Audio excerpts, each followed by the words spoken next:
Тэр баяр наадмын өдрүүд одоо амралтын өдөр таарах юм бол дараа 7 хоногийн ажлын өдрөлөө шилжүүлэх гэсэн хуулийн төсөл сая чуулганаар дэмжигдлээ. Тэгэхээр энэ хуулийн төслийн талаар та мэдээлэл. Нийтээр баярх амралтын өдрүүдийг зохицуулдаг хууль байдаг. Таад мэдж байгааха 9 амралт байдаг 16 хоногтой. Тэгээ энэ 16 хоног амралтад бол нэмэгдэж байгаа зүйл байхгүй юм байна.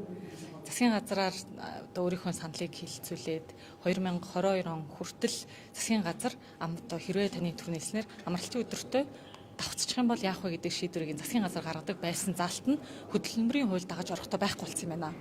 Тэрнээс болоод 2024 онд цагаан сар нэлээд ингээд тулаад ирээд байтал засгаас шийдвэр гаргахгүй байгаад байсан. Яах вэ гэдэг дээр тэгтэл нөө хуулийн заалт байхгүй учраас засгийн газар шийдвэр гаргах боломжгүй байсан.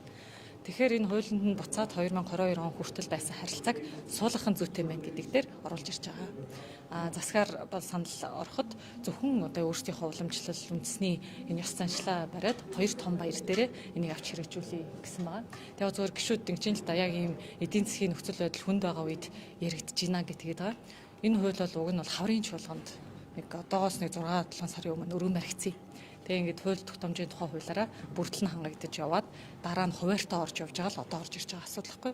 Тэгээ зөвөр одоо 2 сарын дараа цагаан сар болох нь тэгээд дараа нь одоо наадам. Тэгээ цагаан сарын өдрүүд 18, 19, 20 гэж үзэх юм бол амралтын өдрүүдэд давцахгүй байгаа энэ жил. Тэр жил болгон өөр байна гэсэн үг. Жил болгон нэгээс 3 хоногийн асуудал л яригдчихэж байгаа. Тэгэхээр нийт хэдэн гишүүний саналаар дэмжигдсэн бол мөн эцсийн хилцүүлэг нь хэзээ? Эцсийн хилцүүлэг чулан дуусахаас өмнө хийх төлөвлөгөөтэй байна. Одоо дахиад нэг хилцүүлэг байгаа.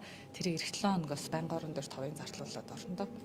Улсын хурлын дарга бас гишүүд ер нь иргэдчихсэндээ бас нөгөө нэг одоо энэ амралтын өдрөөс өөр хилцэх асуудал байхгүй болчиход ийм асуудал яриад байгаа мó гэдэг шүүмжлэлтэй хандж та энэ дээрээс юу гэж. Тэгээ түрүүн бас энд тайлбарлах гэж орлоо дахиад тайлбарлая. Хууль тогтоомжийн тухай хуулиараа хуулийн төслийн өргөн бариад хизээ бэлтгэж хэлсэн гэхээр 2024 оны цагаан сараар нэг бөөн асуудал болсон. Одоо хэлцэгдэхгүй байгаа учраас яригдахгүй байгаа учраас бид нар мартчихсан.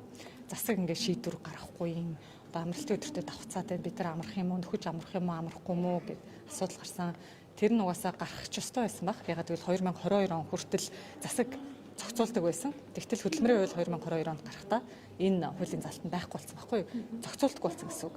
Тэгэнгүүт нөө засаг хуулийн заалт байхгүй учраас тогтоолоо зөвл сүгэ гэж гаргаж ирсэн. Тэгээ тэрийг нь бүгд аваад ашиглажсэн байхгүй юу? Тэгэхээр одоо ингээд ер нь бол хууль хэрэгжих ёстой, ойлгомжтой байх ёстой.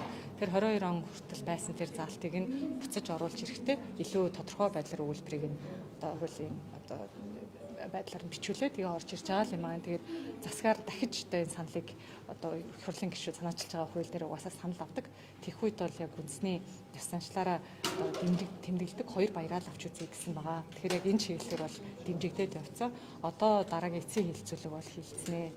Тэгээ та яагаад одоо ярьж байгаа юм бэ гэдг нь хавар өргөн баригдсан.